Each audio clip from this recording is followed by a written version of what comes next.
Intelligent people often struggle with love more than average people. This seems backwards.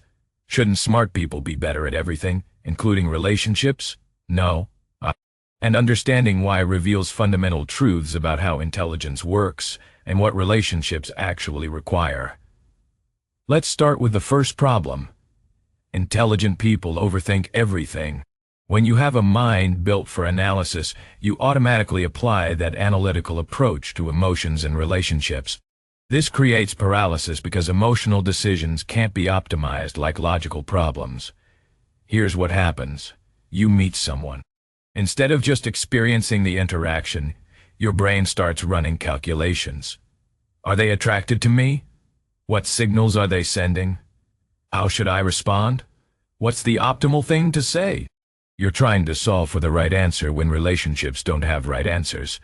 They have authentic responses. While you're analyzing, less intelligent people are just being present and natural. Their lack of overthinking makes them more attractive because humans are drawn to presence, not calculation. You can see this play out everywhere. The person who's naturally charming isn't thinking about charm. They're just responding authentically without the filter of constant analysis. Your intelligence becomes a disadvantage because it removes spontaneity. By the time you've analyzed the perfect response, the moment has passed. This is why intelligent people often report feeling like they're performing in relationships rather than just being. Second problem. Intelligent people have high standards that extend beyond what actually matters.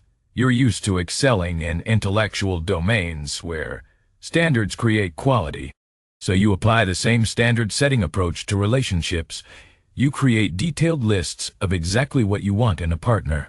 Must be this intelligent, must have these interests, must think this way about these topics. You're optimizing for compatibility on paper, but attraction and connection don't happen on paper. They happen in the messy, unpredictable space of two nervous systems interacting. The person who meets all your criteria might bore you in real life.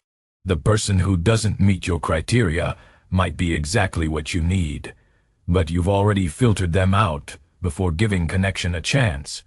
Your high standards aren't actually high. They're just narrow, and narrow standards limit your options to the point where you can't find anyone. This is especially destructive because intelligent people often don't realize their standards are the problem.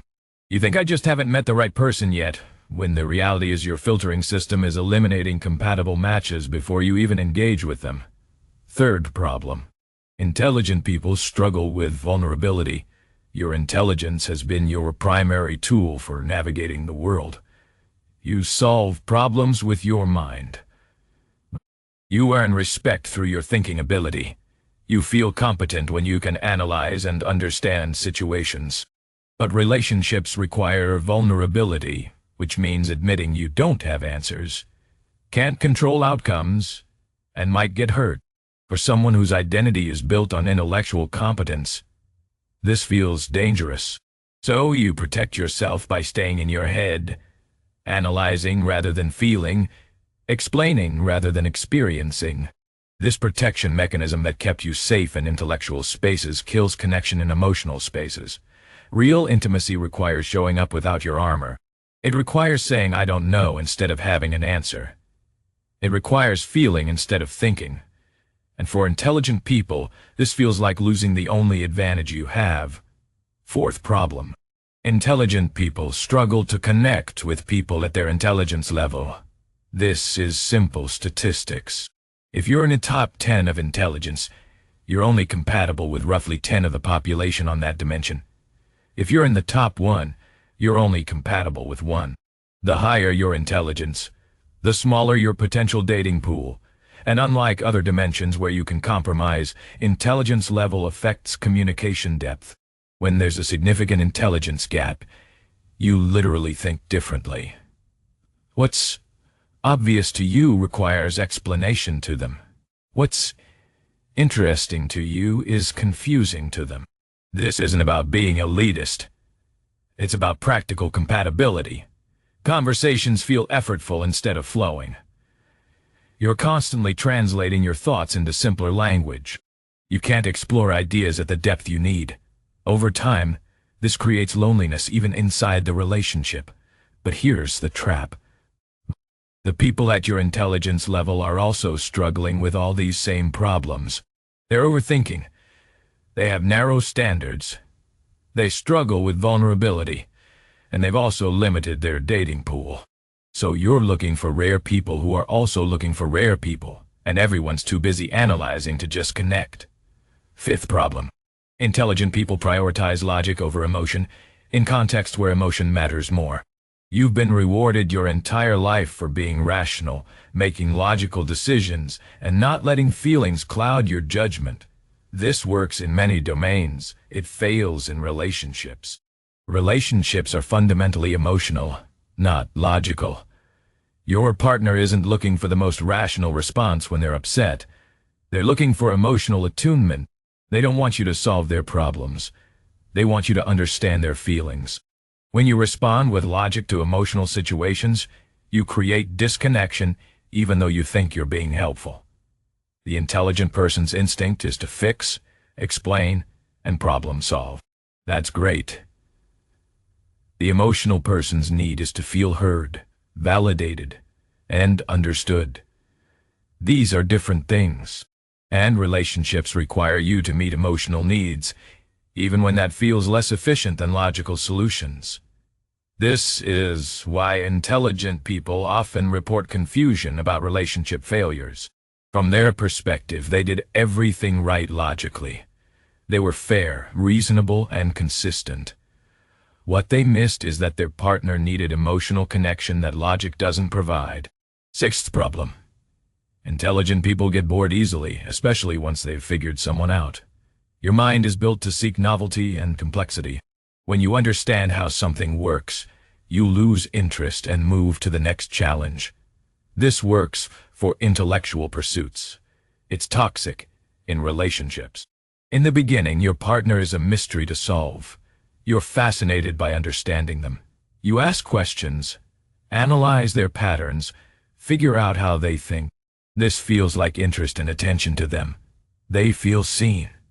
But once you've understood them, your mind shifts to the next puzzle. They stop being interesting to you. You've solved the mystery, so there's nothing left to engage with. They feel this shift, even if you don't express it. Suddenly, you're less engaged, less curious, less present, and they feel abandoned even though nothing obvious changed. The problem is you're treating your partner like an intellectual problem, rather than a human who continues to grow and change. If you stay curious about their evolution instead of assuming you've figured them out, the boredom disappears. But this requires consciously fighting your brain's tendency to categorize and move on. So those are the 6 core problems. Overthinking kills spontaneity. High standards eliminate options. Fear of vulnerability prevents intimacy. Small dating pool limits matches. Logic misses emotional needs. And boredom kills long-term interest. Now, here's what intelligent people need to do to fix this. First, recognize that your intelligence is a tool, not an identity. You don't need to apply analytical thinking to every situation.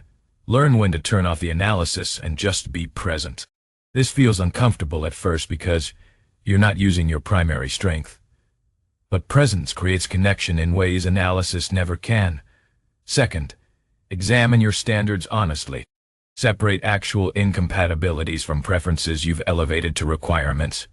You don't need someone who shares all your interests. You need someone who's curious, emotionally mature, shares your values, and enjoys being with you. Everything else is negotiable. Third, practice vulnerability deliberately. Start small. Share feelings without immediately analyzing them. Say I'm scared without explaining why it's irrational. Ask for what you need without justifying the request. This trains you to show up emotionally instead of just intellectually. Fourth, accept that your dating pool is smaller and adjust your strategy. You need to be more proactive about finding people at your intelligence level. Join communities, attend events, use platforms where intelligent people gather. Stop waiting for random chance to connect you with the one of people who match your needs. Fifth, learn emotional attunement. When someone shares feelings, reflect them back before problem solving. I hear that you're frustrated instead of immediately jumping to, here's how to fix it. This isn't being less intelligent. It's being more situationally aware about what's actually needed. Sixth, stay consciously curious about your partner's evolution. Don't assume you've figured them out. Ask questions about how they're changing, what they're thinking about, what's interesting to them now. Treat them like the dynamic, evolving human they are rather than a puzzle you've solved. Being intelligent doesn't have to be a relationship curse, but it requires you to recognize where your intelligence helps and where it hurts. Use your analytical ability to understand these patterns, then use your discipline to consciously do things differently. That's the intelligent approach to fixing intelligent people's love problems.